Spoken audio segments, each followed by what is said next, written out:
Configuration of the firewall.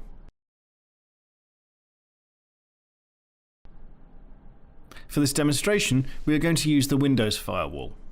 In order to open the configuration menu of the Windows firewall, use the Windows search function and search for wf.msc. Start the application. The next step is to create an inbound rule. To do so, left-click on the inbound rules on the left side and choose from the actions New Rule. As the type of rule, pick Port and click on Next. The protocol type has to be TCP, and for specific local ports, enter the number you would like to allow.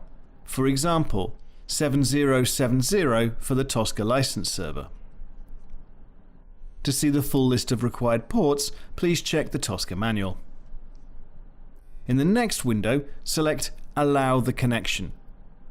This rule will have to apply in all cases. Make sure that all 3 boxes are checked and click on Next. Name the inbound rule as the last step and click on Finish. For setting up the outbound rule for the Tosca license server, please start by clicking on the outbound rule and follow the exact same steps as we did previously. You have successfully configured the Windows firewall.